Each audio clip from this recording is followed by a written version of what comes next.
Hi friends, good morning everyone. I'm Katie Warner, Director at Center for Birds of Prey. Welcome to our very first virtual baby owl shower.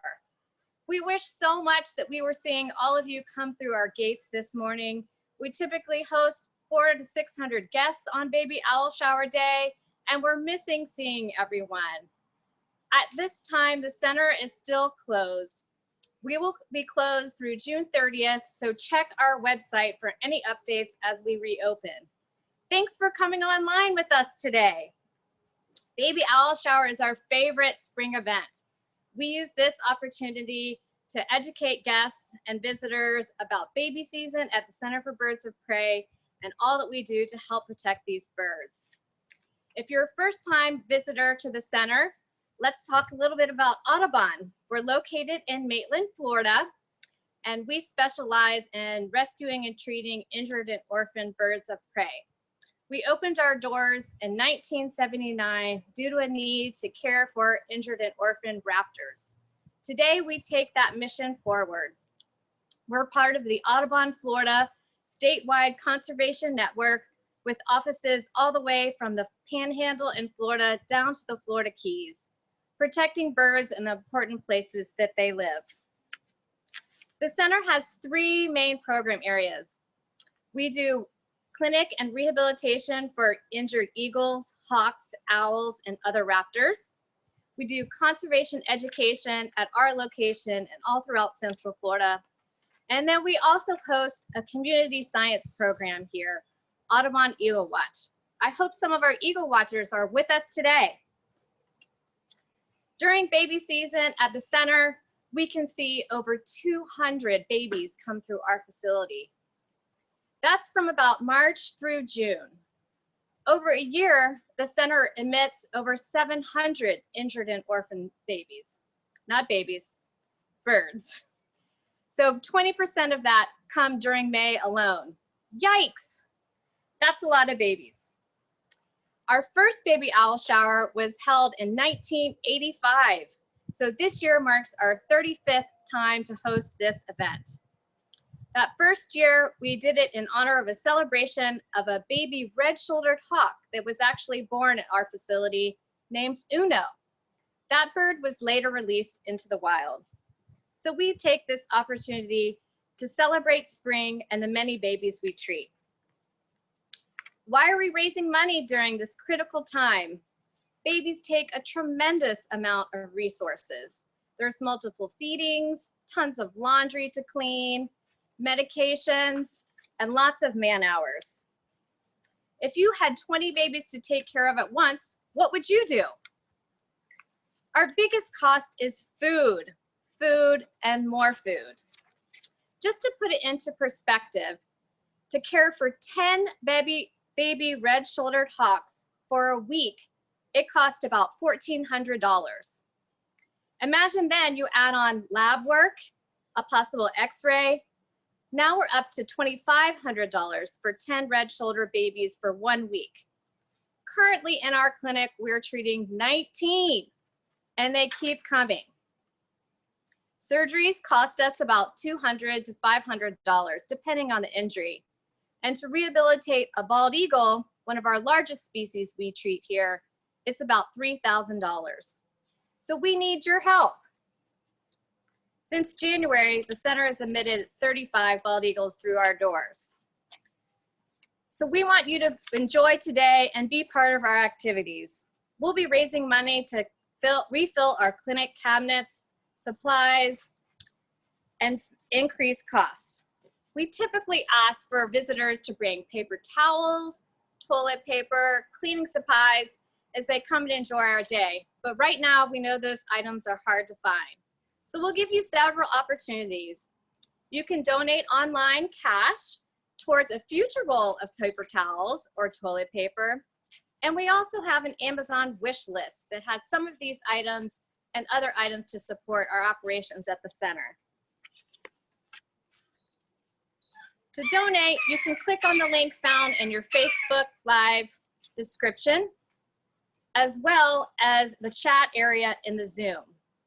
Welcome all of you who are just coming online.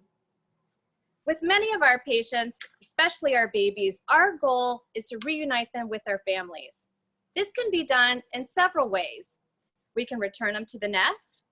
Sometimes we may take a new nest if their nest has been destroyed, such as a platform or a basket. And sometimes we'll even foster a baby into a wild nest. The best scenario is for parents to raise them. So welcome to our virtual baby owl shower event. We have all types of fun activities here. Again, today, remember, we're closed. Only essential staff has been on site caring for our birds that reside here permanently, as well as our patient load. And guess what? We'll be hosting such fun activities, including raptor trivia. We'll get to meet some of our center ambassadors. We'll get to meet some baby owls. And guess what? We'll also be able to do a gender reveal for two of the owls that you meet today. Let's start our event with a random chance drawing. You can win a prize. If you'll put in your comment section where you're watching from, we'll pick some winners. Today, our first guest is one of our raptor residents that's been here over 30 years. Meet Merlin and Diana. Welcome, everybody. This is, my name's Diana Flint. I'm the rehabilitation supervisor here at Audubon Center for Birds of Prey, and this is Merlin. He's one of our resident non-releasable barred owls that is joining us today for a baby owl shower. You know, this is our first virtual baby owl shower, Merlin. What do you think of that? I haven't missed a baby owl shower in 30 years. What? You haven't missed a baby owl shower in 34 years? He was a baby owl 34 years ago in the baby owl shower. So what a celebration, huh? What a great celebration. Merlin, they don't want to look at the back of your head.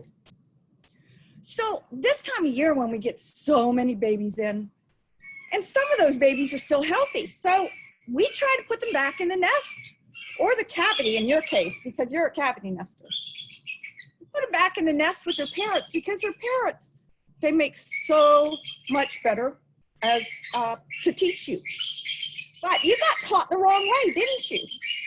Merlin was found as a little baby barred owl that fell out of his cavity nest. And people, they found the poor baby and they tried to help him. But they made the mistake of trying to raise him. So Merlin grew up thinking that people were good. So he imprinted on humans. He's not afraid of humans. And somewhere along the line, he lost his, what? You gonna say something? He lost his eye. So it's important for, if you find a baby bird, that you call for help, because wildlife rehabilitators do know what to raise them correctly amongst their own kind.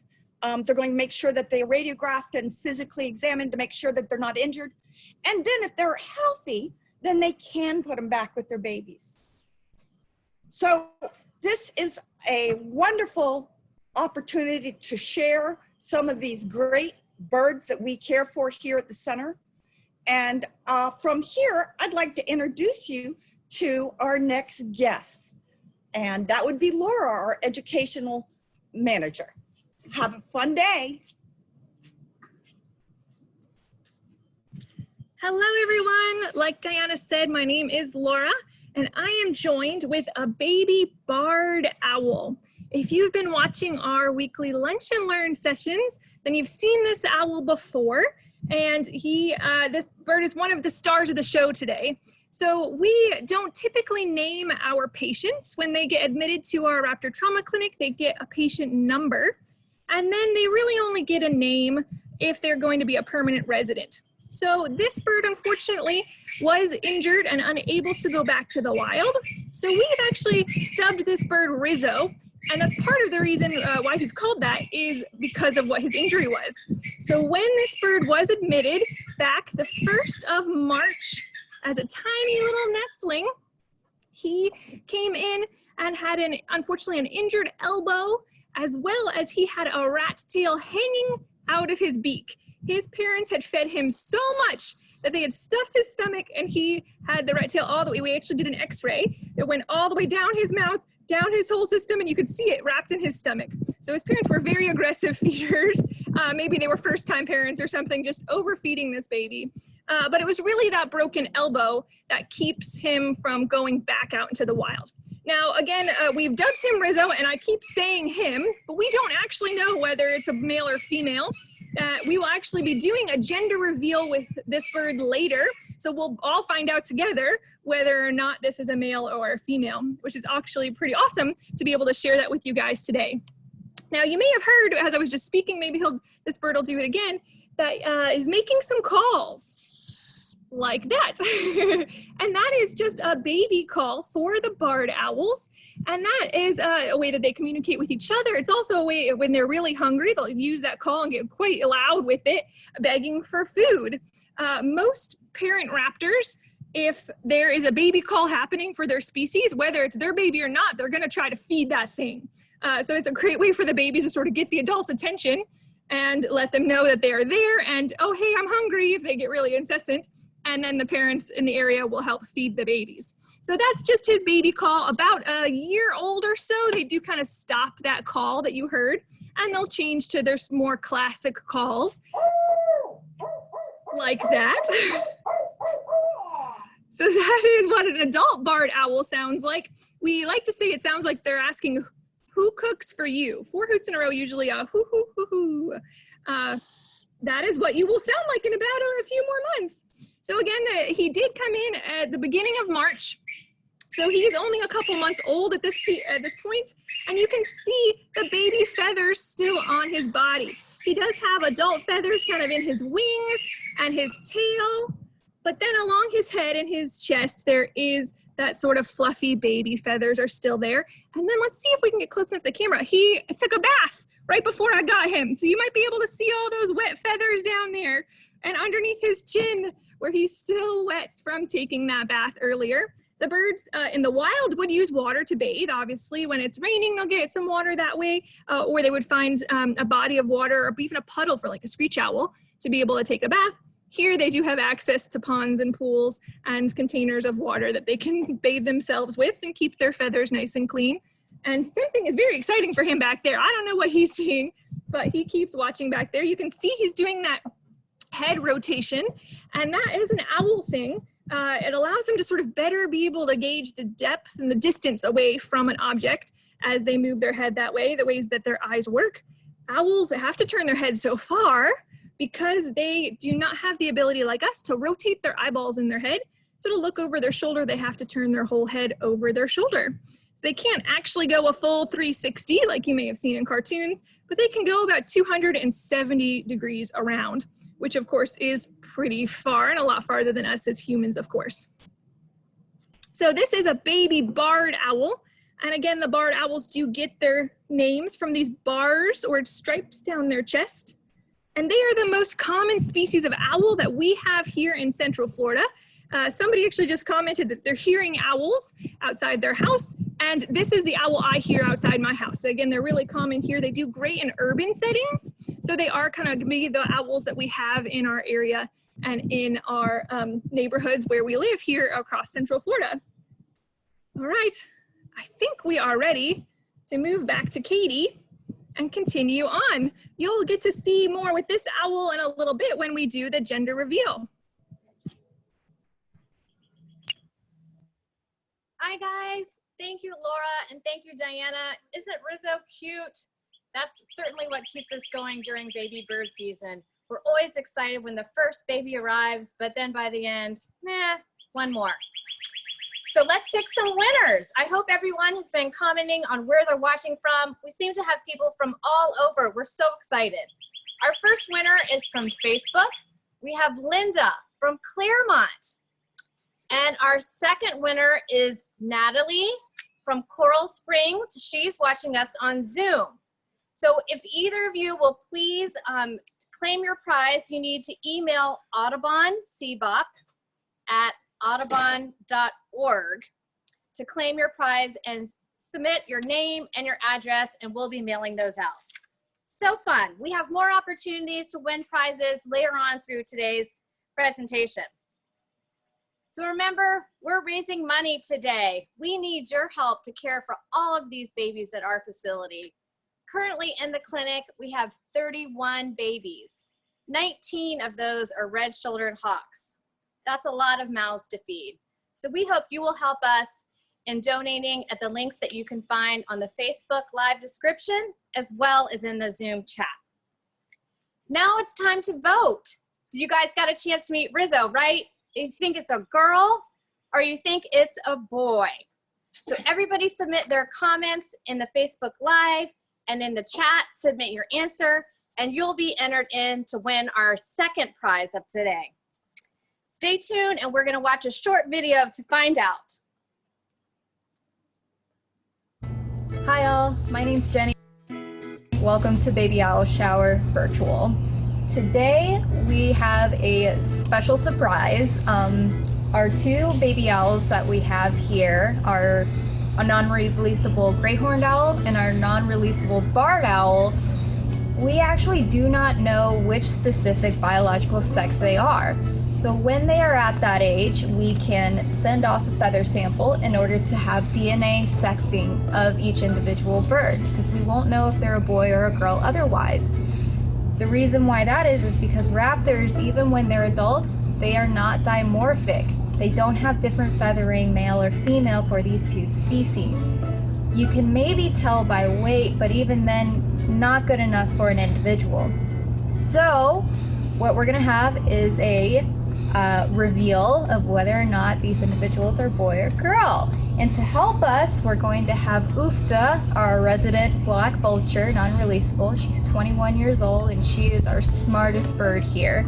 She's gonna help us open this box and tell us which sex the gray horn and the barred owl are.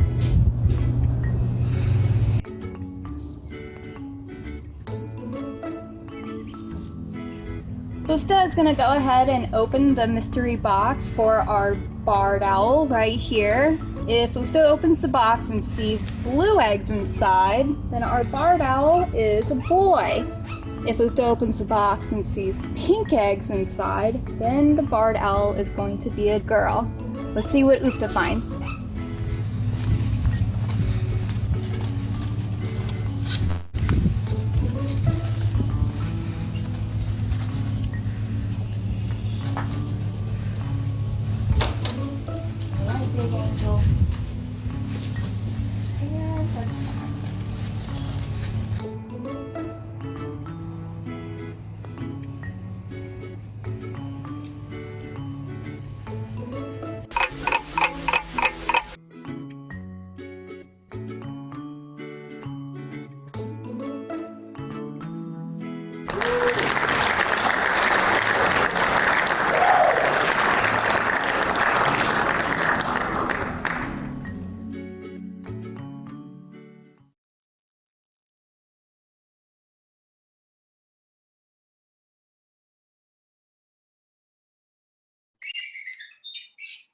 Who guessed right? Rizzo's a boy. Oh, how exciting.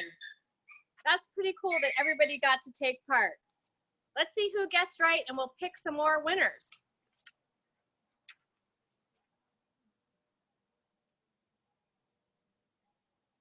Thanks, Diana and Laura, for introducing us to Merlin and Rizzo. Alan on Zoom. Alan on Zoom, you're a winner. You must have picked right. Rizzo's a boy. Next up, we have one of my favorite raptor residents to meet. Let's meet some more owls. We have Henry and Laura. Hello, everyone. I'm back again. I'm Laura Von Nudius, the Audubon Center for Birds of Prey Education Manager, and I'm joined by one of our prettiest residents. This is Henry, and Henry is a great horned owl, and you can see he has these horns, if you will, on top of his head. They are not actually horns, despite the name of this owl. They are just ear tufts. And even though, again, the name says ears in it, they're also not his ears. They are feathers that he can raise and lower as he needs. They're on top of his head. But that is why they are called, of course, a great horned owl. And the great comes from their size. They are the largest species of owl that we have here in Central Florida, and they weigh about 3 pounds or so, which again is for a bird is pretty big. And they are one of the most fearsome of the groups that we have because they're one of the strongest of the birds of prey. And it's strong in their grip strength, so their talon strength. One of the things that makes a raptor or a bird of prey is that they're catching their food with their talons. So the grip strength of a great horned owl is over 500 pounds of pressure per square inch, which is massive. They're one of the few birds of prey that we have that can actually carry off more than they themselves weigh. So in the wild, great horns could carry off about 8 or 9 pounds or so, which again is pretty impressive. So they're quite strong and large talons. Let's see if it'll let me get you a little closer. You can also see on his toes there that Henry has feathers on his feet, which is a pretty cool adaptation that they have that allows them to fly silently.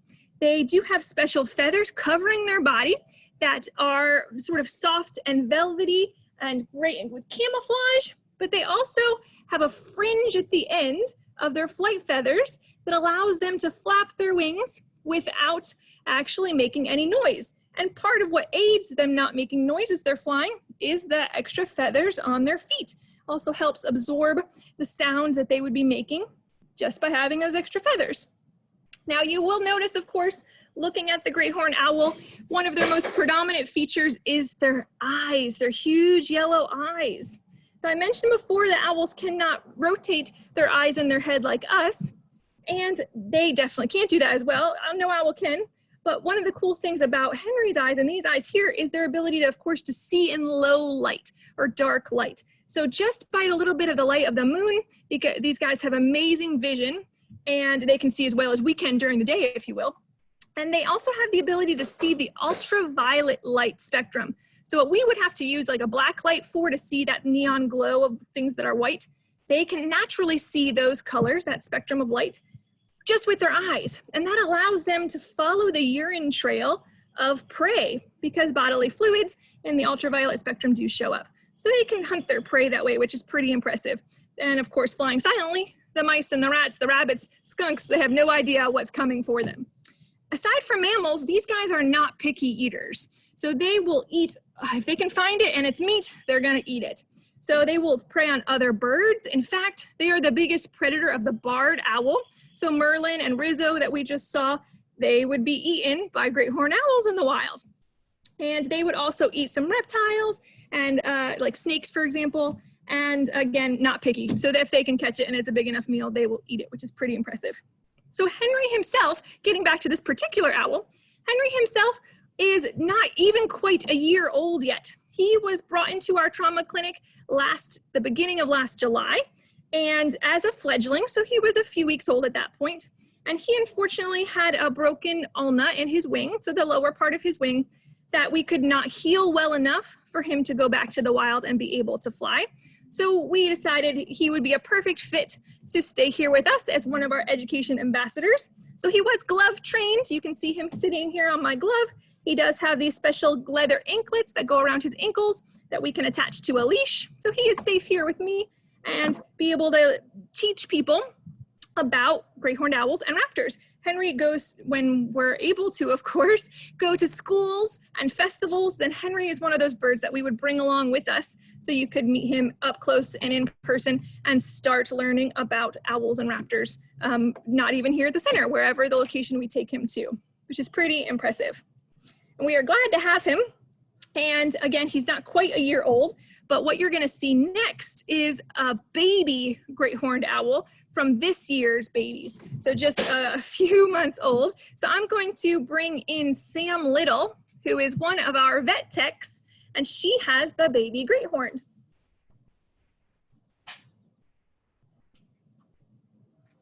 Hello everyone, like Laura said, my name is Sam. I'm one of the techs here in the clinic, and this is a baby great horned owl. Our baby great horns are actually one of the first nesting birds that we have here in Florida. They kind of start in the winter, so November, December, January, about the same time as our eagles nest in Florida. And so these guys are interesting because they actually will take over any nest that they can, because they don't actually build a nest for themselves. So eagles' nests are one of the ones that they really like because it's a nice big nest. They'll do squirrel nests. They'll nest just in a crook of a tree. They don't actually build a nest. So they actually will, like I said, let's either take over a nest or they use whatever's available. We've even had great horned owls, nesting on the launch pad at NASA. So this great horned owl, I don't know if you can see it. We'll see if we can move her a little closer. She has a bad eye. So this bird had a bad eye. He or she, because you're going to be doing the guessing on that, came in as a younger bird with that bad eye. And we tried to treat it. We did as much as we could to try and treat it, but unfortunately that eye became blind. So as you can see, it kind of affects the facial structure of this bird's face. And as this bird would grow and learn how to hunt, we actually would have difficulty with being able to find its prey, because that eye and the facial structure being different would then end up affecting that side of the face, both visually as well as hearing. So being able to triangulate in and find the food would be difficult for this bird. As you can see, it's a nice big bird. They actually do grow very, very fast. And so the only thing that's really left as far as baby feathers are concerned, as you can see, it's still tuffy on the head. The bird is just starting to get his ear tufts in there, but all of his flight feathers, the tail and the wings and everything are still in. We just have a little bit of fuzziness still on the back, and he's still fuzzy on the belly as well. So this bird, like I said, they will continue to grow and get those feathers, but at this age, he's basically done growing. The bird just needs to finish growing in those flight feathers. What's interesting, when they're young and with those family that they nest with, the parents will continue to feed them for a lot longer than a lot of our other raptor species. So they might stay in the area being, kind of fed occasionally by their adults for up to a year after they've been born. Usually it's not quite that long, but it could be, usually several months. Whereas with the hawks and some of the other owls and things like that, once they fledge out of the nest and a few weeks after they're able to be flighted, they actually do, the parents kind of leave them alone. But in the case of these great horned owls, they actually stay with their parents, or at least in the area, to help be provided by the adults for a little longer than most of our other species. These guys, like Laura said, are one of our strongest birds that we have here in Florida. They can exert over 500 pounds of pressure in their feet when they want to. And so that means catching their prey, they can go after a wide variety of things, including something the size of a skunk. And because they don't have a very good sense of smell, they actually don't even smell if they get sprayed by that skunk. All right, well, I hope you have fun getting to meet this young great horn, and we'll go to Laura next we're going to go to Katie next for our next thing.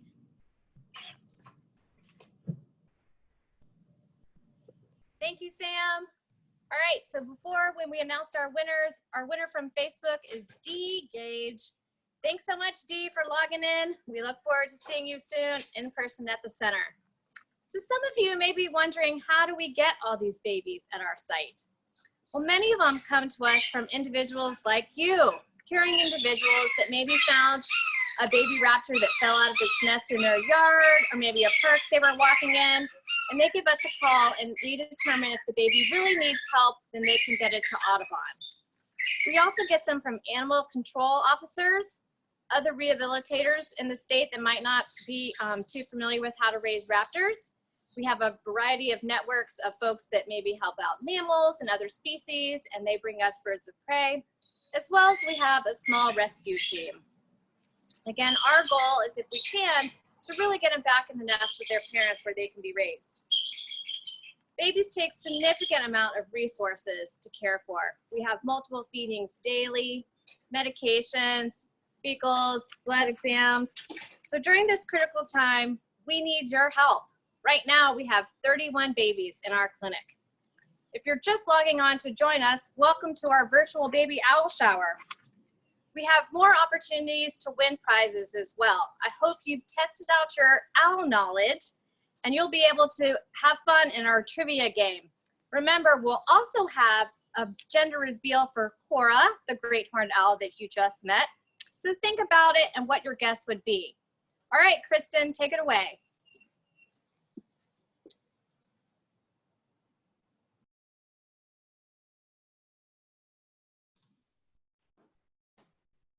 All right, everyone. Hello, and thank you for joining us today. I'm joining Baby Owl Shower from the comfort of my own home for social distancing purposes today. So I'm happy that I can join Baby Owl Shower in just like you all are from your home. So today we're going to do a little bit of trivia. So we can test your knowledge a little bit. So you might have actually learned some things to keep in the back of your mind so far this morning for this trivia. So just a note for anyone who happens to have a habit of watching videos on mute, this is a message for them telling them that they should turn their sound on so they can participate in this trivia with us. So this is how trivia is going to work this morning. I'll put a question up on the screen. There's a variety of different kinds of questions that you might see. So there might be an image or a sound to go along with it. If you're joining us on Facebook, you're going to use one of your reactions to tell us what your answer is. If you're watching on mobile, you'll see everyone's reactions flood the screen. And you can try that now if you want to see what that's going to look like. If you're joining us from a computer, you might just see those reactions down at the bottom. If you're joining us on Zoom, we have the polling feature set up. So a pop-up box will come up and you can select your answer in there. And then once we have those answers collected, we will share what everyone's responses were. And then of course, we'll share the correct answer with you too. I see those reactions flooding in on Facebook. Love it. All right. So if you participate in trivia, as you use those reactions, as you vote in those polls, that will enter you in for a chance drawing to win a prize with us. And we'll give away those prizes at the end of trivia here. All right, let's get started. Are you ready? All right, our first question. Baby owls are called what? Chicks, chicklets, owlets, or owlings? We'll give you all a couple seconds to answer here.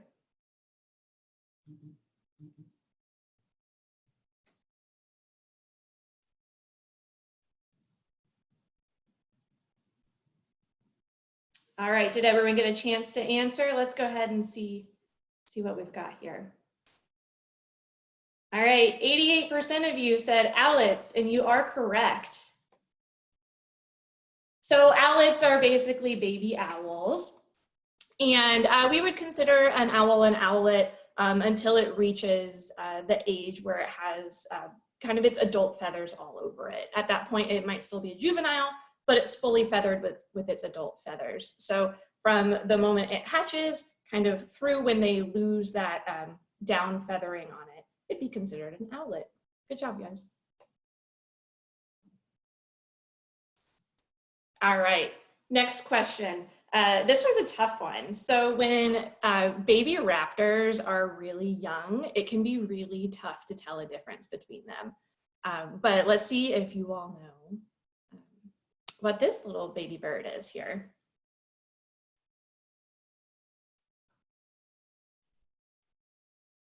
All right, so this can be really tough, so I'm gonna help you all out a little bit. And I have a picture of when this bird is a little bit older too. So if you needed a hint, that might help you out a little bit.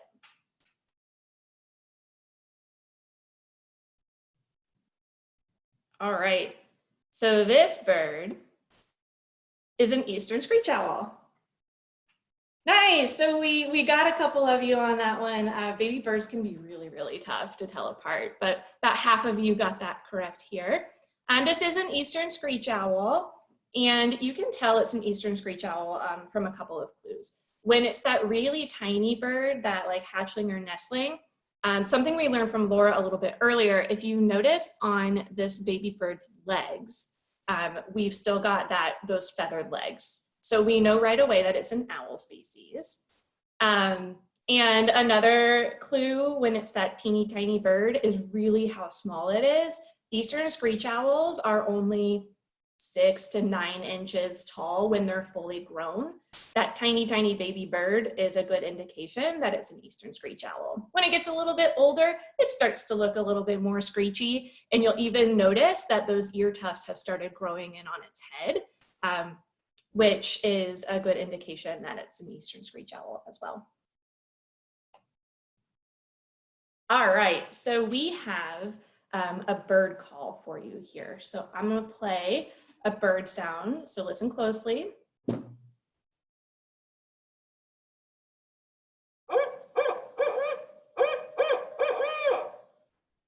Maybe one more time, let's hear it.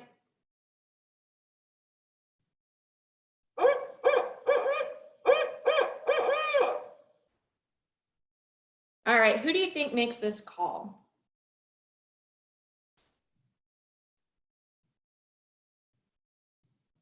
I see a couple people on Facebook noticed that was Sanford, that eastern screech owl on that last slide.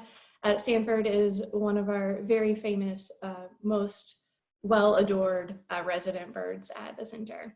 All right, so let's see, who do you think makes that sound we just played? The answer is barred owl. Many of you got that right. We talked about that when we met Rizzo a little bit earlier. It's that sound that sounds like that bird saying, "Who cooks for you?" So the barred owl is the only one that makes a sound that sounds like they're saying that. This is a really good thing to know for if you find a baby owl that's fallen out of a nest and you're trying to figure out which species it is. A lot of the times with owls, the easiest way to figure out who's around or if the parents are around is to listen for those sounds. So it's really handy to know the difference between your owl calls because it can help you identify which parent species might be in the area. All right, so another baby bird here, a face only a mother could love, I think. What baby bird is this one? This one's super young.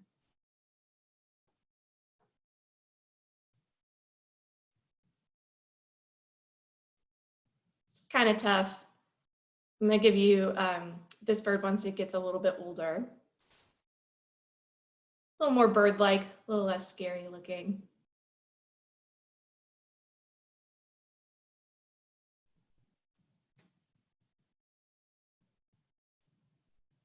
All right, so let's take a look at the answer here.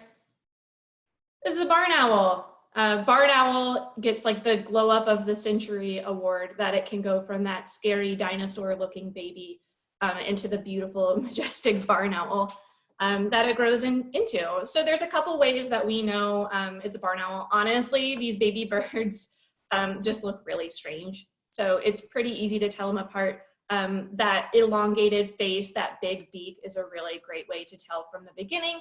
As they get a little bit older, they start to get that white fluffy down all over them. And you'll notice that facial disc too. It has that heart shape to it. So that's a great way to tell, as well as that elongated face and that low sitting beak. So good job. Looks like about half of everyone got that one right. All right, we've got another owl call here. So let's see who makes this call.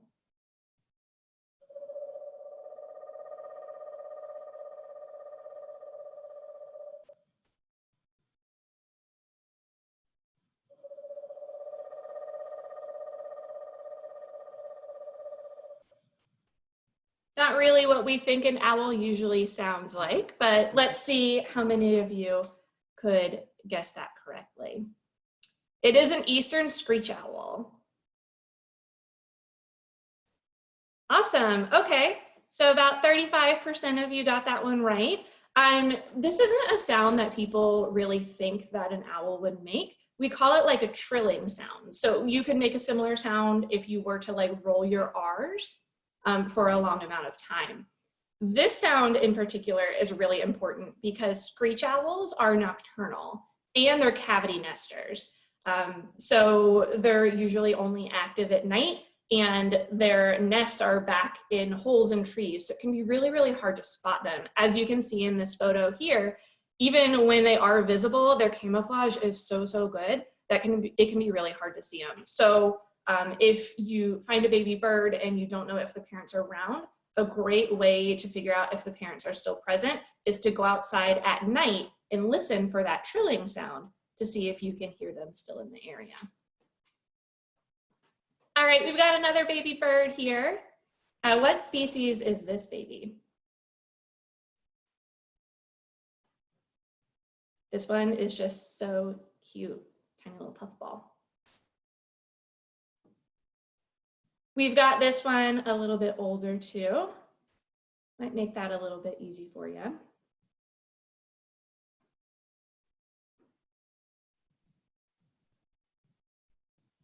All right, let's take a look at the answer here. This baby is a barred owl. Awesome, good job, y'all. So there's a couple things that make it easy for us to see that this is a barred owl, or make it easier for us to see. One of the things you'll notice is that in all three of these pictures, that beak looks very, very similar. It's that yellowish color, it's kind of narrow, sits the same way on their face. We've got fluffy legs here also, which is an indication that it's an owl. When it gets a little bit older, you'll see it starts to get that round facial disc that looks very, very similar to the adult. So fun fact, these three photos are all three the same bird. This is Maple. She's one of our ambassador birds at the center. So hopefully you've gotten a chance to meet Maple before. If you haven't, once the center opens back up, I hope that you can come visit us and meet Maple in person. So we've had her from the very beginning since she was this tiny baby owl. All right, another baby here for you. What is this baby? Looks a little bit different than the ones we've seen so far.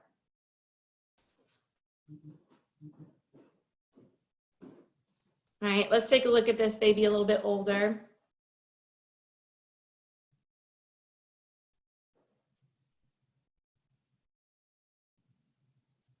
All right, let's take a look at the answer.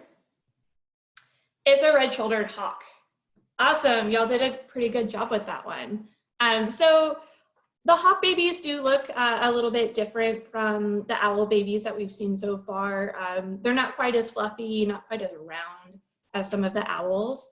Some good indications here are the beak. So you'll see that beak looks like it's been dipped in black ink with that bright yellow top of the beak. We call that the sear. And then we've got bright yellow legs too. The head shape is a little bit different too, right? A little bit longer and more slender than the other one. All right, we've got one more call for you here. Let me play this last call.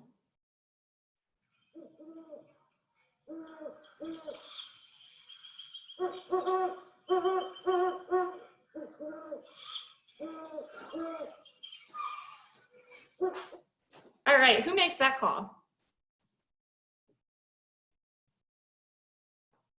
Let's take a look at the answer. It's a great horned owl. So this is a picture of Henry, who we met live a little bit earlier today. Awesome, y'all did a great job with that one. So great horned owls can also be called hoot owls. They have that really traditional hoot sound that you think of when you think of owls.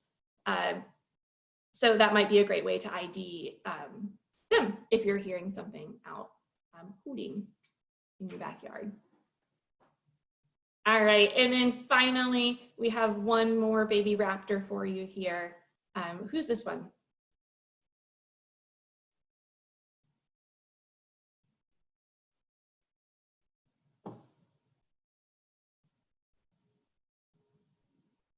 We've got it a little bit older. We've got some great context clues here. Go back.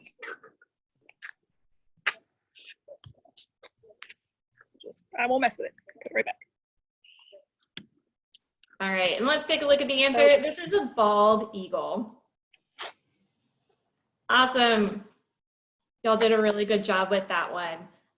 So when they're really young, there's a couple things that we use to tell them apart. They have kind of a bigger, chunkier beak, but then they also have this really great. Well, will you turn your volume off then? So that's a great way to tell when they come into us very, very young. As they get older, they start to look a lot more eagle-like. If you didn't know, bald eagles, when they're juveniles, they're actually very dark in color. They're like a dark brown.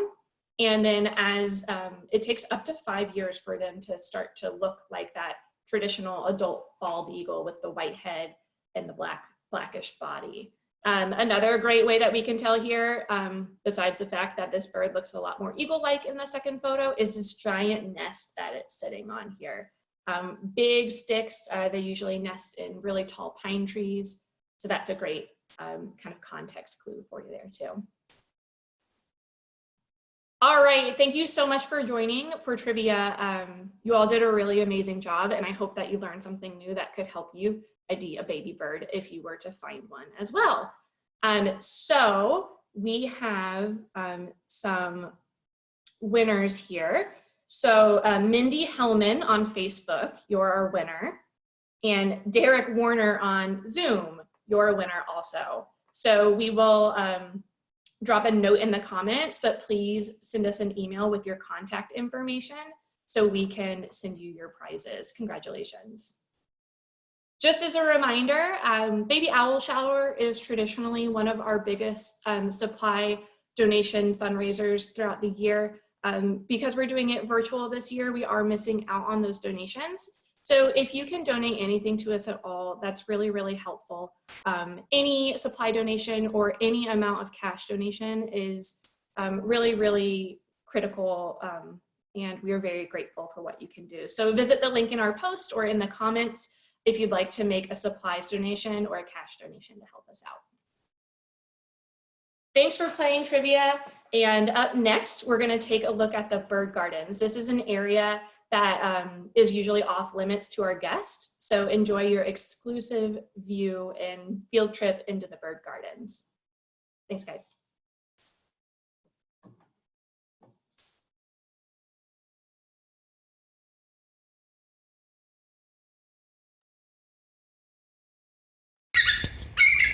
Thanks for joining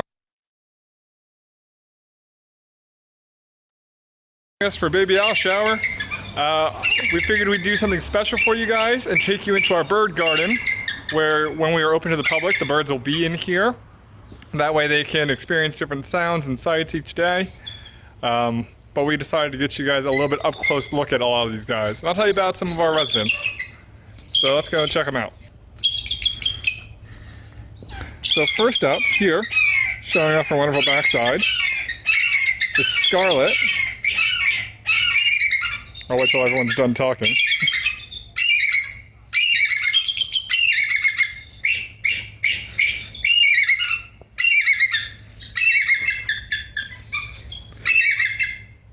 So Scarlet here, Scarlet came to us in 2016 with a gunshot onto her right wing. So when we did an x-ray, we found the pellet fragments were still in there. So because that was able to kind of destroy her right shoulder, she doesn't have full flight. And all the birds in here are going to be on their leashes and jesses. This way, for the ones that can fly, they don't fly off in other places, because we'd rather make sure these guys are safe with their forever homes. Over here, we have Paige. And Paige we can get close to.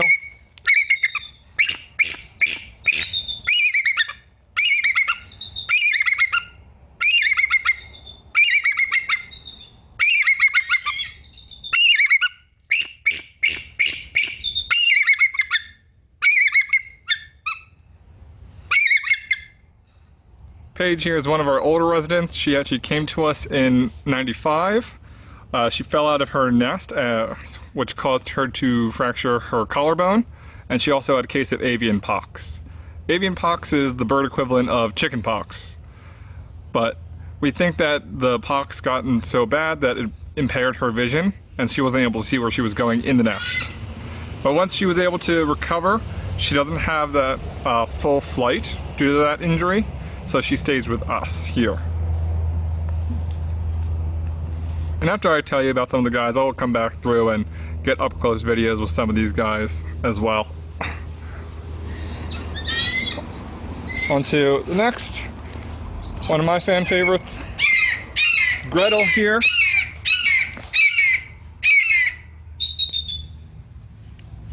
So Gretel here came to us as a hatchling back in 2018 after being found by a family.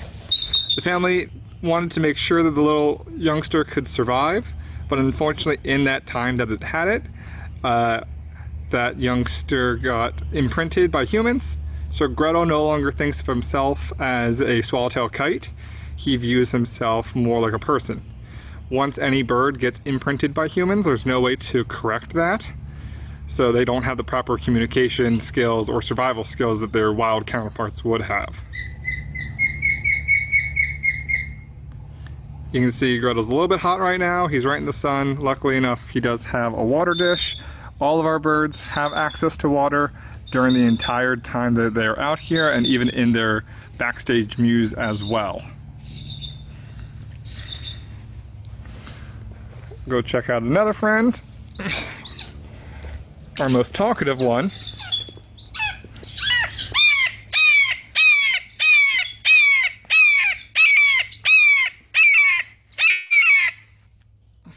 So this is Rania, our red-shouldered hawk. She came to us back in 2010 after falling out of her nest. And just like Gretel, she is a human imprint.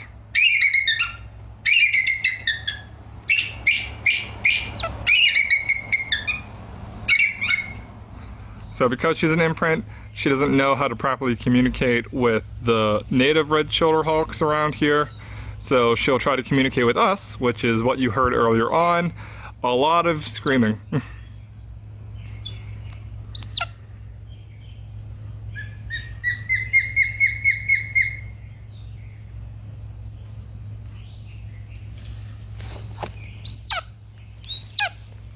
We'll try to get a view of some of our other friends here.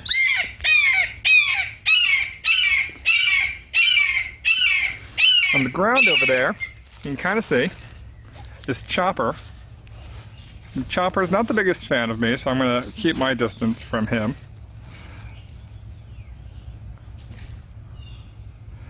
But Chopper came to us in 2017 during his first migration because just like swallowtail kites, peregrine falcons are migratory birds. But he was injured during that first migration through. When he came to us, we noticed that wing had been fractured. We did our best to heal it up, but because it didn't properly heal, we decided to make the decision to completely amputate that wing. And once we make the decision to do a wing amputation, we know that bird will never get released back out into the wild. So if we didn't have space for Chopper, we would have communicated with either rehab facilities or even zoological institutes to have him as a forever home and as an animal ambassador as well.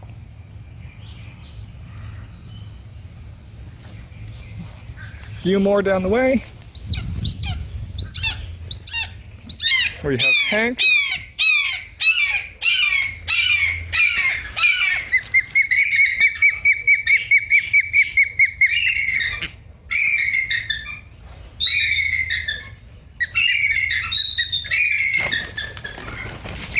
There he goes. Hank came to us in 2017 as a hatchling. That fell of a nest over in Biscayne National Park. Once we rehabbed him, we tried to put him back in his nest. Unfortunately, his parents weren't there. And once we noticed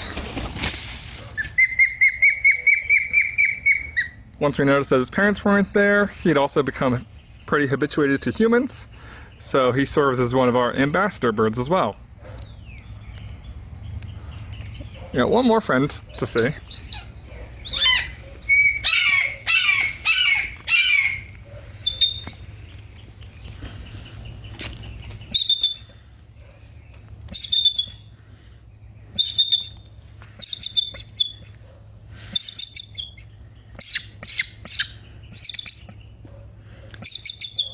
And this is Frank. And Frank came to us in April of 1991. So he just recently celebrated his 29th birthday. And he was a nest falling. And just like with Rania and Gretel, Frank is an imprint. So he can't go back out into the wild either. Oh, wow, wrong thing. There we go. So hopefully you guys have enjoyed this tour of the bird garden, and stay tuned for what comes next.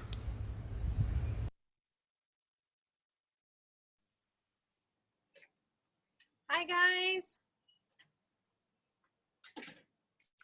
Hi guys. Thanks Daniel for that peek in the bird garden. When we open our doors again, you'll be able to come view the birds in the garden in the Audubon house, and hopefully some of them can come out and visit with you. We look forward to opening our doors at the end of June. For updates on our reopening, please check our website and Facebook page for details.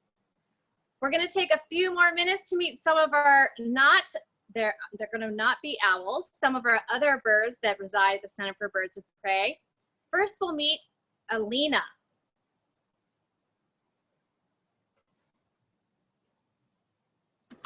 All right, hello everybody. Again, in case you're just turning in, my name is Daniel. I'm one of the staff members here at Audubon, and I brought one of our friends, Alina, who is a Merlin falcon. Sorry, Alina. Get a little bit close so you can see the back of her. For Merlin falcons, these guys will actually show up during the migration path, so they don't nest here, so we never see any, well, I'm not going to say never. Very rarely have we ever seen a baby Merlin. Thank you. You want to spin and look at the camera for all of your adoring fans? But Alina, she's one of our more vocal birds that we get. Merlins, like other falcons, are built to hunt after other birds. So these guys have extremely long talons and long feet. So it gets them through their feathers when they're going after any birds like pigeons or doves or even songbirds of that sort. And they have a very aerodynamic shape to them as well, as they'll be diving down and catching their food. To help them out when they're actually like using their speed, they have little points in their nares, which would be equivalent to our nostrils, that helps them to break down the airflow as they're going after their food. That way they don't suffocate on the air that's going towards them. With Alina, when she came to us, she actually has, and you can kind of see it as she's flopping around, her right wing has an injury. So that never properly healed. And so because of that, she stays with us as a forever home. And she'll get a diet primarily of frozen foods as thawed out. Any of the birds that we have here, we give them top quality food. Comes to us frozen. That way when it goes to the birds, we can add any nutritional values to it. So we can add medicine to it as well, bionite powder, all sorts of things of that nature. Looking to see if anybody has any questions about Alina. She is about 10 years old when she came to us as a first year. But we thought we'd show you another one of our little birds, one of our little residents. So I'm going to pass it over to Laura, who, for very appropriately, Baby Owl Shower has another owl. Hello again, everybody. I'm evidently owl person today, and I do have another owl friend. Ooh, let's see if you can even see him. We're quite dark in here today. So this little owl is Gopher, and Gopher is a burrowing owl, and burrowing owls are found here in central Florida, farther south. There is some populations here in the middle of the state, but as you go farther south, the more burrowing owls you're gonna find. They are on our state endangered species list as a species of special concern, just because they're losing their habitat areas. Now, if you've read the book Hoot or saw the movie Hoot, it was about this species of owl. And this particular bird, our resident, is Gopher. And Gopher was rescued because he was found tangled up in barbed wire. So he does have a shoulder injury and is missing part of his right wing because of that incident. And he has been with us ever since as one of our bird ambassadors. that goes out to schools and gets to meet people up close to be able to see them and share about burrowing owls in the wild and what they experience. So burrowing owls do some really weird things. One is that they make some strange noises, especially when they're a baby. They will make the sound of a rattlesnake's rattle, and that will scare predators away from their burrow. Like their name suggests, they do actually nest underground in a hole, which is kind of weird for a bird, but that, again, making that rattlesnake's rattle will keep predators away from that space. They are naturally diurnal, so we think of owls as being awake during the nighttime and hunting. These guys are not. They're just like us. They're traditionally awake during the day and hunting when it is daytime. And again, that's kind of strange for an owl. And another strange thing that they will kind of do is when it is their nesting season and they make their burrows, or they'll take a burrow over from another animal. Here in Florida, usually a gopher tortoise, for example. They will find animal dung in the wild and line the front of their burrow with it. Now this does a couple things, scientists think. One is that it keeps predators away. It kind of covers up their scent by having that dung smell cover that up. It also helps attract insects and bugs like beetles and cockroaches and worms and things like that. And that, of course, is what these guys love to eat. So it attracts food to their home, sort of like having a grocery store in your garage. You don't ever have to leave your home, and you get to stay safe in your burrow, which is pretty awesome. So that is Gopher, our burrowing owl. And they are also found in the Southwest United States. Over there, they'll usually take burrows over from like a prairie dog, for example. They do have long legs for an owl, so they will build their own burrow if they have to. But for them, it's also a lot easier to just steal a burrow from something else. And Gopher, of course, got his name Gopher because of those gopher tortoises. Like I mentioned, they usually will take over a gopher tortoise burrow here in Florida. And you can see he is traveling with me today in this little man-made wooden burrow, which makes it really comfy for him than he would usually be found in, you know, a little enclosed space out in the wild. So that is Gopher, our burrowing owl.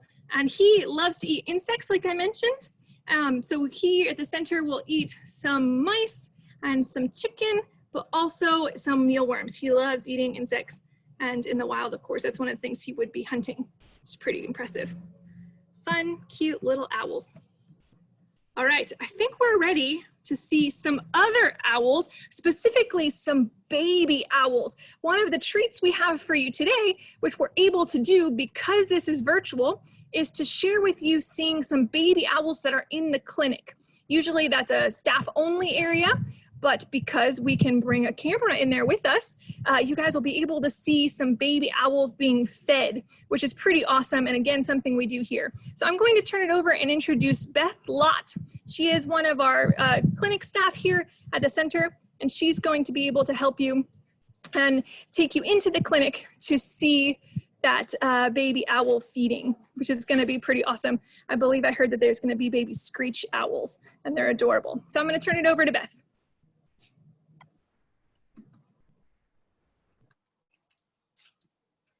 Hi, I'm Beth. I'm one of the clinic techs here at Center for Birds of Prey, and I'm going to talk to you about how we feed baby owls. We get baby owls because they fall out of their nests all the time, usually because they're just kind of klutzy and roll around and sometimes fall out. Sometimes it's because a sibling pushes them out, and occasionally it's because the parent pushes them out.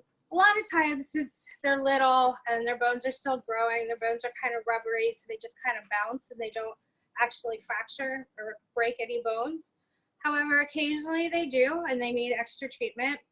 And here at the center, we have one of our main goals is try to put those babies back in the nest whenever possible. We want to make sure that the parents have a chance to raise them. Obviously, that's best. They learn how to socially interact with each other. They learn how to hunt the foods that they need to hunt for. So that's our main goal, but that's not always possible, and sometimes we have to raise the babies ourselves. So here at the center, to avoid imprinting, we wear camouflage, we use puppets, we use the sounds of the adults. So you might wonder what imprinting is. What imprinting is a normal behavior. It's related to the sounds and images around them. So normally the birds would have the adult species of themselves, feeding them and calling and doing all the things that that species does, and so they learn from. However, with human imprinting, they learn more human behavior and start to associate with people. They either think they're people or we're their species. We don't really know what goes on in their heads, but they relate to us. So we want to try to avoid human imprinting. So one of the things we do is use like camouflage, like this little jacket here with the hood down, it covers your face. We use puppets of that species, and we'll use like our iPhones to use apps or YouTube to make calls of that adult. So they're associating with that. And also whenever possible, we try to make them have a buddy. So then they have somebody to relate to while they're just sitting in their kennels waiting to move on and learn how to fly. So today we're going to feed 3 little baby screech owls. They're probably about 3 weeks old, and 2 of them have been here since they were itty bitty, about the size of 2 cotton balls stacked on top of each other. So if you want to follow me, we're going to go in there. I'm going to put my camouflage on. We don't have a puppet this time. This time we're going to use Sanford, who's our resident here, and he has been really good foster dad, helping taking care of everybody. So he's going to be the quote unquote puppet for these guys. Follow me.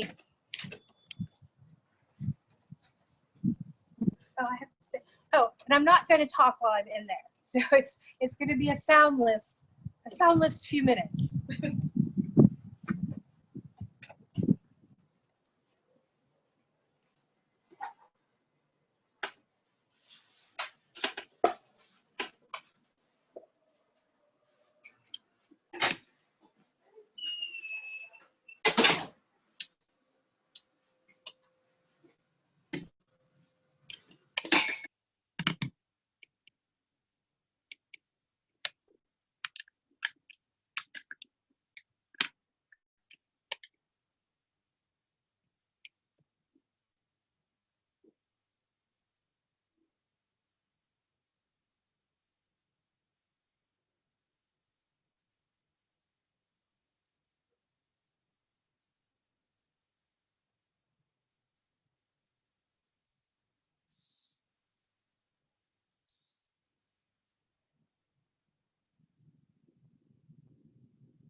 Hi guys, wasn't that adorable? Oh my gosh, who doesn't need a basket of baby screech owls?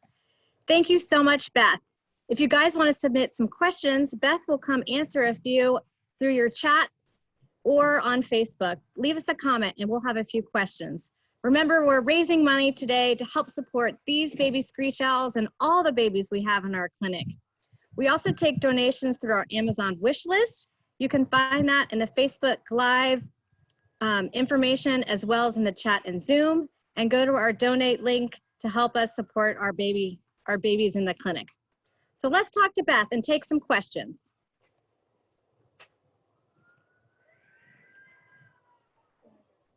Coming here. Hi, I hope you enjoyed watching the babies get fed. If you have any questions, please let me know. So how old were those babies again? They're about 3 weeks old. Does the adult Screechy have any interest in actually feeding the babies or just being there? Nope, he actually does help us feed the babies. He's not proficient enough that, like, if they were his babies, they'd probably starve to death, but he does feed them pieces of food himself, and he hangs out with them. How many times a day do those babies get fed? Right now, they're 3 times a day. When they first came in, they were 15 grams and very tiny, and they were getting fed 5 times a day. How do you know if the babies are eating enough? We can feel their bellies. When they get enough food, they're nice, round, hard little bellies. When they're empty, they're just kind of little squishy spots. So Kay Woody asked, does someone feed them overnight? No, but we do leave food, and they are old enough that they are eating on their own. So if they get hungry, they can start eating on their own, but they still like to be hand-fed right now, and they need to be hand-fed during the morning. During the daytime, they don't eat as well on their own as they do at night. We have a question from Susan Gibson. How long does it take for the owls to imprint on a human? Hi, Susan. It doesn't take long. It just all depends on the species. It can really just even take a couple hours. Usually within less than 24 hours, they can imprint. All right, Joanne Campbell is asking, how old are the babies when they fledge? So when they fledge, they're probably around 8 to 10 weeks old, somewhere in there. Lydia's asking, at what point do these babies create pellets? They can create pellets almost from day one. We don't feed them fur until their eyes are open. We just know that it's pretty safe by then, that their digestive system is working well enough. The pairs tend to feed a lot of organ meat and just meat in the very beginning too. To tell you exactly when they can do it, I'm not really sure, but eyes open is a safe bet. All right, let's see. Why at the end did you cover them up? Because I walked away and we don't want them running around. So Sanford's watching over them, and with the cover on them, they'll just fall right back to sleep again. Kim was asking what or when does their color start changing, since the screech owls come in different colors? So they're born with whatever color they're going to be. They're either brown, they're gray, or they're red. When they first hatch, they have a white down, which is what we call the first down. And then a second down comes in, which is grayer. And at that point, they're self-regulating their heat. And then their feathers slowly start to grow from there, and they're either brown, red, or gray. So Kim is wondering if these babies will be released when they were old enough. That is the plan. Yeah, they should all be fine to release. Mm-hmm. All right. Derek is wondering, what are all of the types of birds that are brought into the clinic? All the types. Pretty much all of Florida raptors have come in here. A few other raptors from different who get blown off course have come in here. I mean, our general ones are eastern screech owls, barred owls, great horns, barn owls, burrowing owls, red-tailed hawks, red-shouldered hawks. Red-shouldered hawks being our #1 species we get in. We get in just under 300 of them a year. We also get Cooper's hawks and bald eagles and osprey and turkey vultures and black vultures and so on. Lydia's also wondering, can Sanford teach them to fly later, or do they just learn by trial and error? Flying is instinctual, it's trial and error. Yep. Kay Woody's wondering, what are we doing to prevent the coronavirus from spreading to the birds? So far there's no studies that can happen. But we are wearing masks when we're around them, just because we have to be around other people. There's so many birds right now, it can't be like one person taking care of all the babies. So we are wearing masks mainly to protect ourselves, but they'll protect the birds as well. And a question from Kim, when the birds are released, do we take video of that? Yes, we do take video of some releases, not all of them. We do hundreds of releases a year, so it's kind of hard to do all of them, but we do some. Looks like our last one then is from John Corbett. How old is a raptor when you don't have to worry about them imprinting anymore? Usually by pre-fledge age, so they are starting to get some of their feathers in. They pretty much have been with the adult long enough, if you're talking about human imprinting. Yeah, usually by pre-fledge age, they should be fine. That is all our questions. We're gonna step back to Katie Warner. Have a good day, everyone.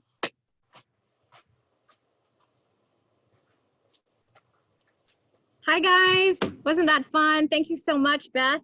So from our very smallest raptors that you'll find at our clinic to our largest, one of our favorite ambassador birds is Trouble. So stay tuned and meet Trouble. Hi everyone, I'm Dawn, staff member and educator here at Audubon Center for Birds of Prey, and this is my teaching assistant and feathered friend, Trouble. Trouble is a 34-year-old male bald eagle, and he's one of the oldest permanent residents here at our center. Bald eagles typically live an average of 25 years in the wild, but they can live up to 50 years in captivity thanks to an excellent diet, routine medical care, and lack of threats such as car collisions, poisonings, electrocutions, and territory fights. Trouble came to us as a fledgling. He was discovered by a wildlife photographer who noticed there was something different about his beak. If you look closely at Trouble's beak, you'll see that the top of his beak crosses over the bottom portion of his beak. That's what's known as a scissor beak. Scissor beaks can sometimes be caused by a congenital defect or if the beak is broken early in life. We're not sure the cause of Trouble's scissor beak, but this malformation prevents him from being able to tear apart his food well when eating. In addition, the beak is made of keratin, the same material as fingernails, so the beak will continue to grow, and eventually the top portion of his beak will grow around and under the bottom of his beak. Eventually, he will not be able to open his beak at all and wouldn't be able to eat. 30 years ago, eagles were still on the endangered list, and we endeavored to save every eagle we could. We reached out to the FWC to obtain a permit to get Trouble from the nest in the hopes of correcting the scissor beak and returning him back to the wild. Sadly, we were not able to fix his beak enough, and it is for this reason that Trouble lives here at the Audubon instead of being released back into the wild. We help Trouble out with his beak care here at the center by coating or filing his beak to prevent that overgrowth, and by giving him smaller portions at mealtime for easier eating. Because he came to us as a fledgling, he glove trained easily and has been a great ambassador bird, going out on local schools and community events to educate people on bald eagles and the conservation of their habitat and species. Trouble weighs in at 7 pounds, the typical average weight for a male bald eagle, and his diet consists of fish, chicken, or rat. You might notice that he's tilting his head a bit. He's developed a cataract due to old age, so tilting his head helps him to see what he's looking at better. He's a fully flighted bird, and when possible, we do offer him some flight conditioning on a flight run we have here at the center. He spends a portion of his day here in the bird garden, where he can meet the guests that visit the center and get a bird shower when he's too hot. At the end of the day, he goes to his own private mew, where he is untethered and can eat his daily meal. Thank you for joining us today at our virtual baby owl shower. Please come and see us again soon when we reopen and meet Trouble in person. Thanks everyone, bye.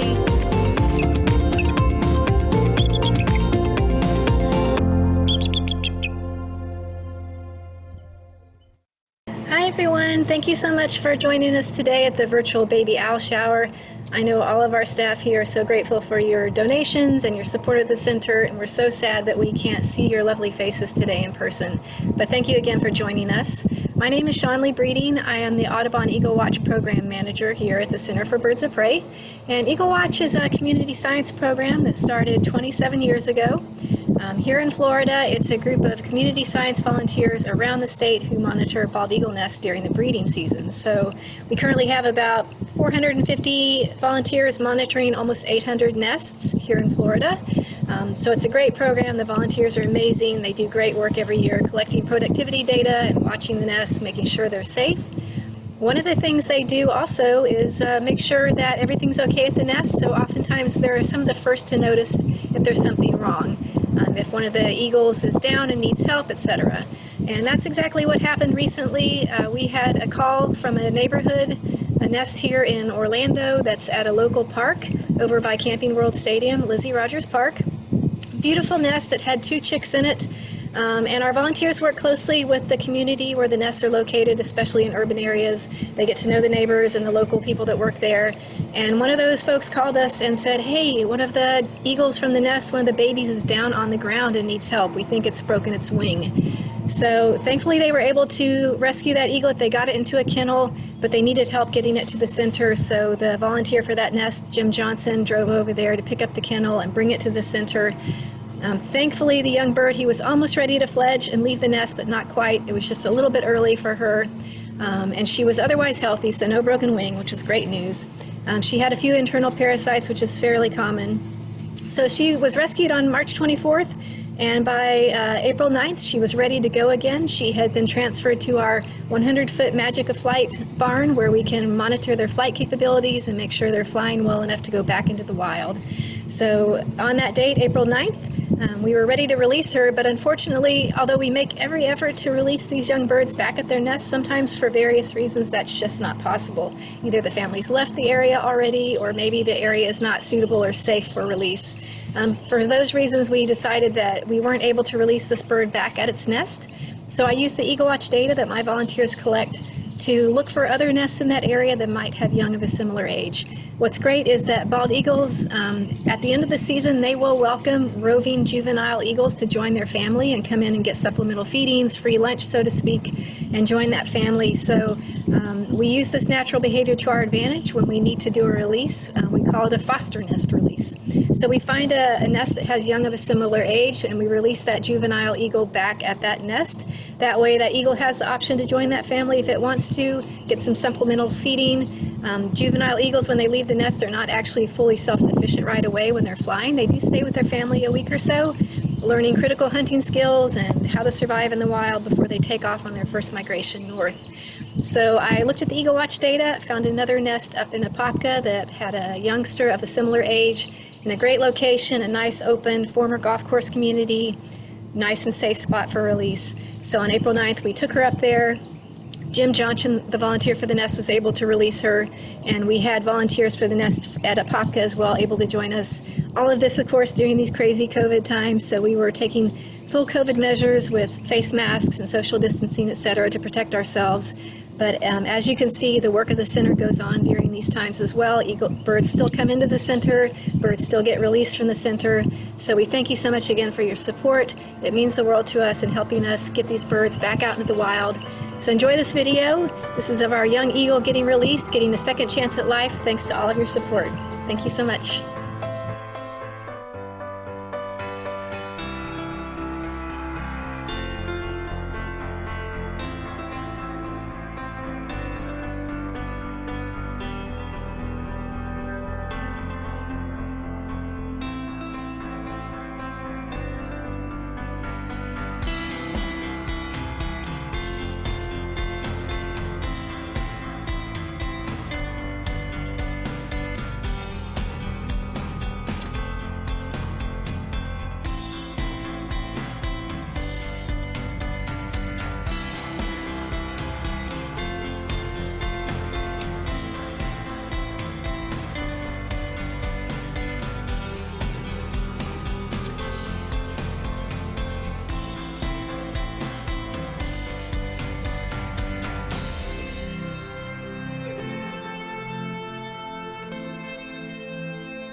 Hi again, Daniel here, and we're going to be showing off the sex reveal for our baby great horned owl, like what we did with our barred owl earlier on.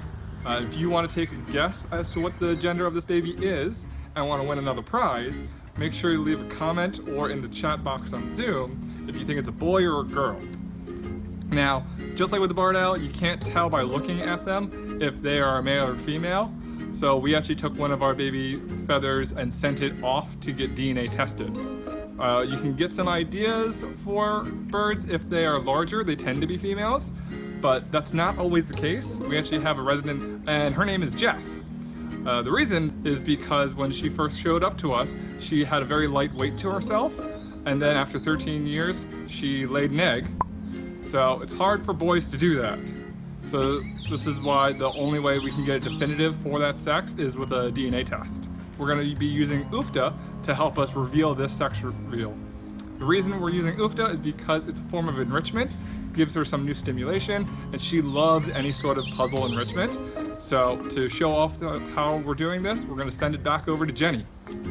UFTA is now going to open up the mystery box for our non-releasable great horned owl here.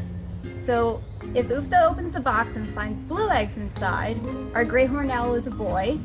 And if UFTA opens the box and finds pink eggs inside, our great horned owl is a girl.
Okay, guys, who was right? Cora's a girl. We've been placing bets here at the Center for Birds of Prey because of her large size. Yay, let's see who won. We have Kelly Ashton from Facebook, and we have Joanne Campbell from Zoom. Congratulations, you're a winner, you got it right. So if you would please email us at audubonCBOP@audubon.org. We'll get your contact information and get you a prize. Remember, today we're raising money to help support our busy clinic during baby owl shower and baby bird season at the Center for Birds of Prey. We have a couple ways that you can donate. For Facebook viewers, you can see the link to donate on your information when you logged in, as well as in the Zoom chat area. We also have an Amazon wish list. So that has some in-kind items that we use in the clinic and operations at the Center for Birds of Prey.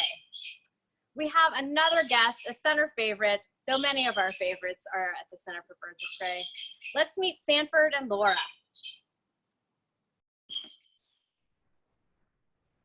Hello, everyone. If you were here a few minutes ago for the baby screech owl feeding, then you got a little bit of a sneak peek at this guy, but he again is a staff and center favorite. So I thought we'd bring him out to be able to meet him up close. This is the cutest little guy I've got today, Sanford, and he is an eastern screech owl. And again, if you would just watch the baby feeding, he was there to, we typically use puppets to feed the babies with, but he was kind of there just for an adult that they could see so that they don't imprint on us humans. Now, Sanford is, again, a fan favorite. He actually has his own Facebook page and Instagram, so you can go follow Sanford, the Eastern Screech Owl, if you want to be his friend on Facebook and follow him on Instagram. So Sanford will be 10 years old this year, and he was the star of Baby Owl Shower 10 years ago when he was a baby and admitted as a young bird. He fell out of his nest and injured his wing. So you can't really see too well, but his wing doesn't really cross over and lay nicely as well as it should. And he could not go back to the wild because of that wing injury. So he's been a permanent resident here for the last 10 years. And again, one of those birds that everybody loves. When you visit the center, when we're open to the public, he is not actually in the bird garden or on the porch with the other little birds. He spends his days in the clinic window. So that's where you can look for Sanford next time you come and visit. Now, Sanford got his name because he was rescued in Sanford, Florida, which is about a half an hour north of us here in Maitland, Florida. Now, screech owls are the smallest owls that we have here.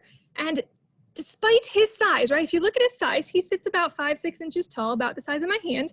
He only weighs about 3.5 ounces, so about what a bar of soap weighs. He barely weighs anything at all, which is pretty cool. And when they're born, like Beth mentioned earlier, they look like two little cotton balls stacked on one another. Their eggs are about the size of a ping pong ball, about an inch or so. So they do start pretty small and they stay pretty small, which is just one of their characteristics.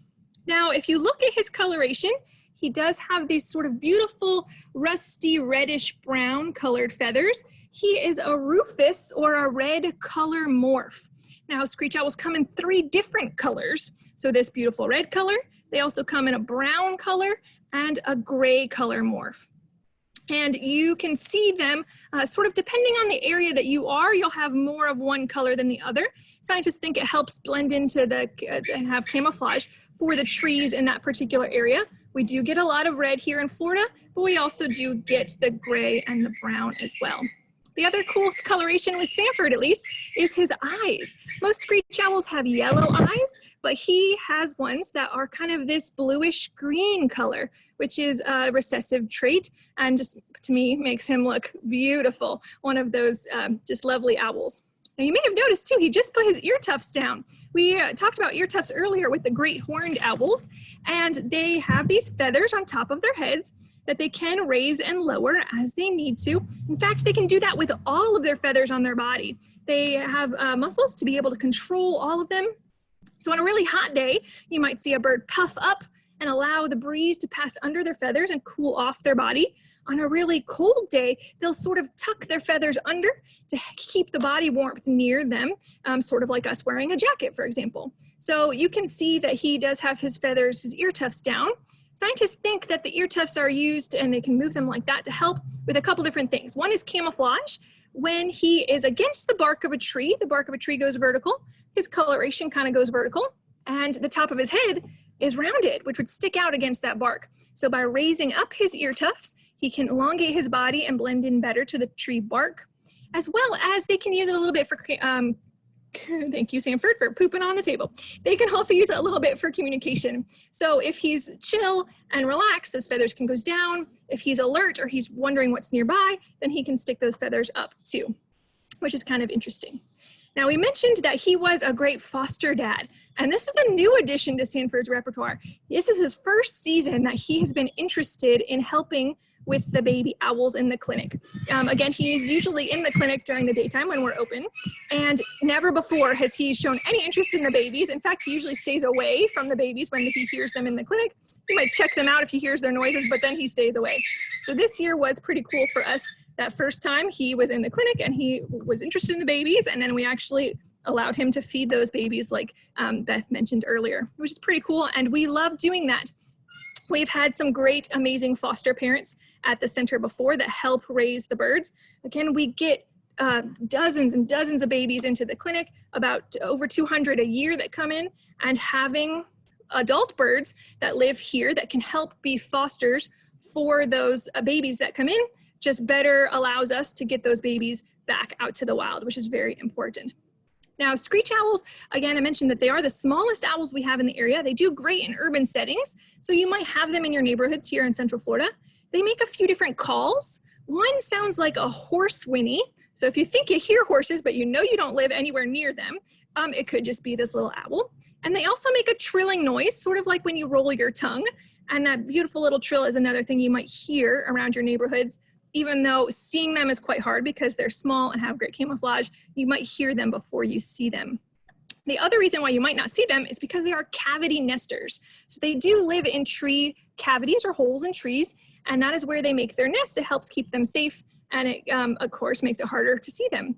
The thing with that is they're nesting in springtime at this point in the year. So if you are doing some spring cleaning in your yard and you're trimming your trees, you could very well be trimming down branches that have screech owl or other bird nests in the tree, not on it, but in the tree. We do get quite often people literally bringing us an entire branch from a tree that they just trimmed that has the baby birds inside of it. So we actually suggest take a break of that spring cleaning, trim those trees in fall instead, and that will help the birds that are nesting during springtime be able to actually raise their young safely. All right, we do have some time for some questions. You guys had really awesome questions earlier when we were doing the baby bird feeding, and I've seen a few more come in, so we're gonna do that as well. We have one last prize that we're going to give away. And so now's your time also to do that. This last prize to be entered, you just have to comment. So if you've commented at any point, comment again.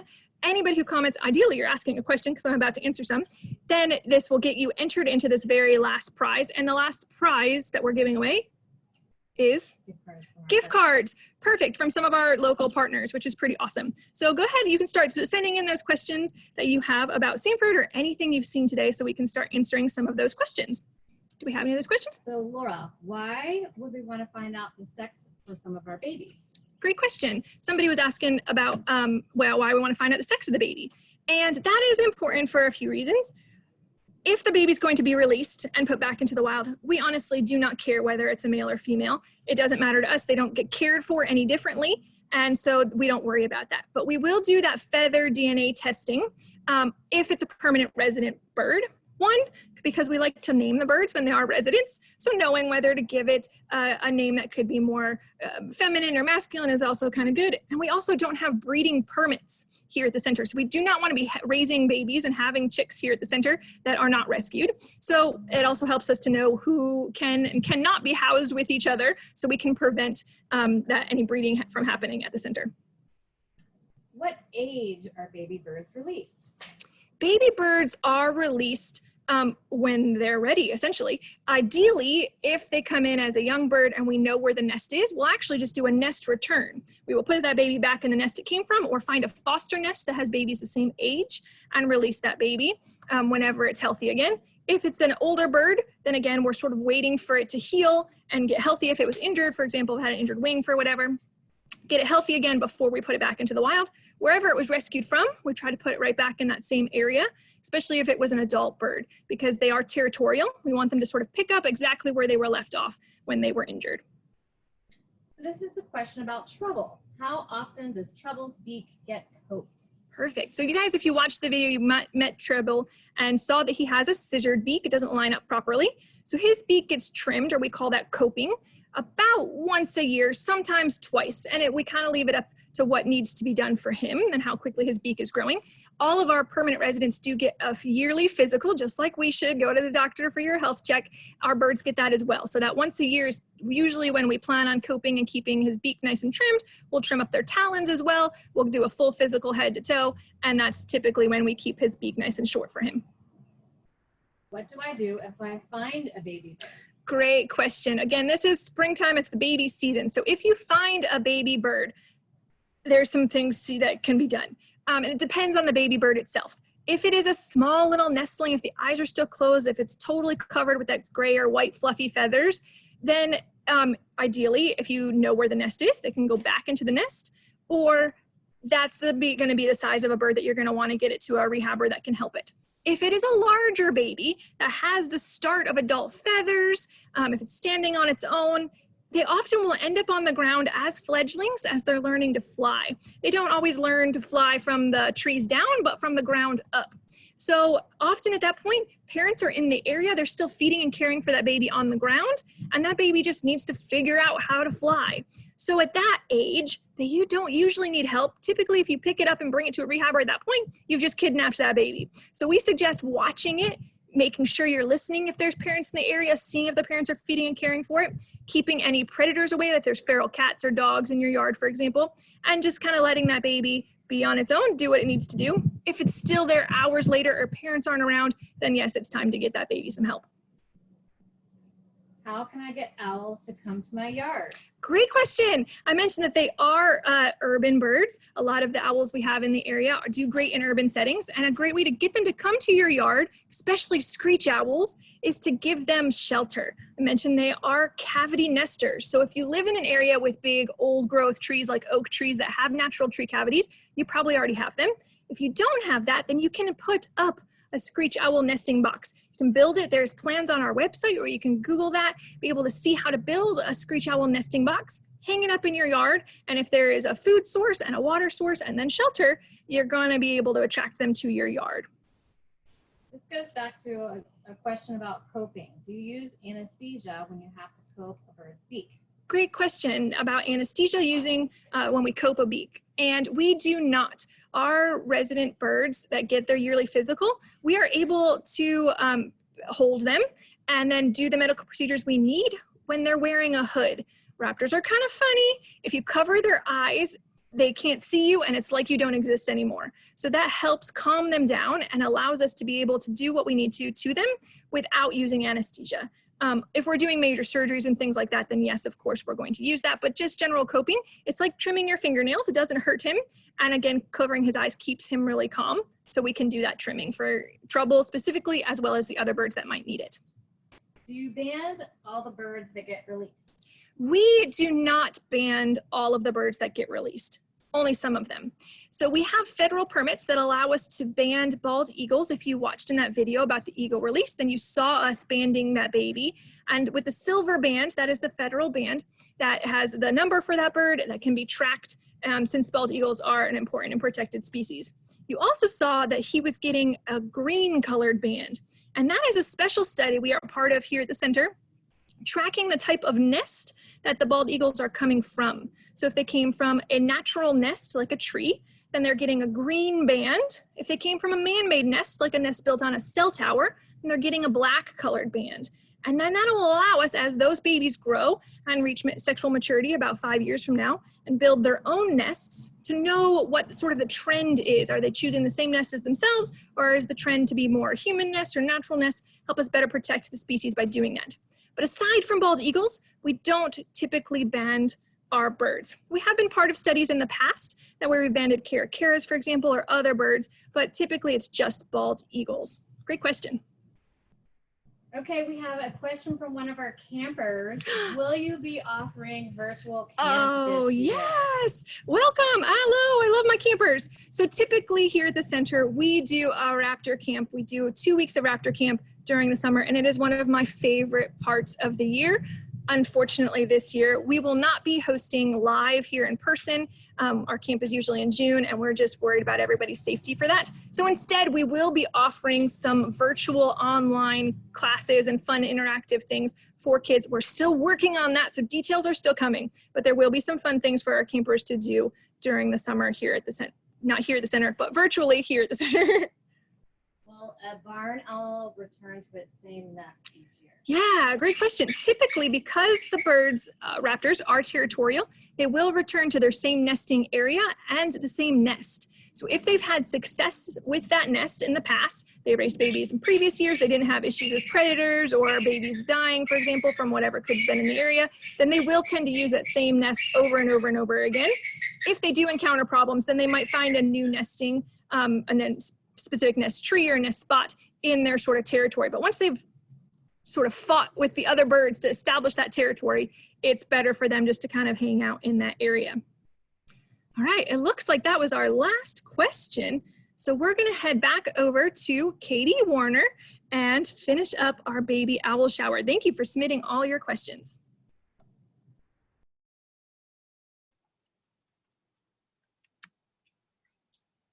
Thank you guys. What great questions. We love hearing from everybody and are so glad that you can participate virtually if we can't see you in person. We have some winners for our last prizes from Houndstooth and its Orlando paddleboard gift cards. We have Debbie from Facebook, congratulations. And we have Chris Farrell from Zoom. Nice to see you, Chris. Glad everybody could log in and participate with us today. So guys, we have just a few more minutes with you, and we can't thank you enough for participating today in our first ever baby owl shower for our digital version. And we hope you enjoyed your time with us. Remember, today we also are really hoping that you will help us out and donate towards our busy baby bird season. Say that fast. Busy baby bird season at the Center for Birds of Prey. So we ask that you can donate monetary donations. You can find the links in your Facebook information description, as well as in your chat in Zoom. And we also offer an Amazon wish list. So we thank you. Last thing is, we also really want to thank all of the people that make this possible. We have many community partners that donated today's prizes for giveaways. We have Houndstooth Kitchen, Orlando Science Center, Orlando Paddleboard, Lou Gardens, Foxtail Coffee. So thank you to those who helped get our prizes for our winners. We hope that you will tune in to other events that we'll be hosting at the Center for Birds of Prey, and really want to thank our community donors, partners, and foundations for making our work possible. So we had a behind the scenes crew today that was part of Baby Owl Shower. So a big shout out to all of our moderators and panelists who helped make this happen. Laura and all of her talent with video editing. It was a lot of work, but a ton of fun. So we ask you today to get more involved in the center and really get outdoors and explore what you have around us. Remember, we have lots of opportunities to get involved. We'll be opening our doors hopefully at the end of June. So please check back for all of our information on our social media channels, as well as our website. And I'm Katie Warner, and I thank you so much for joining today. We hope to see you soon when we reopen.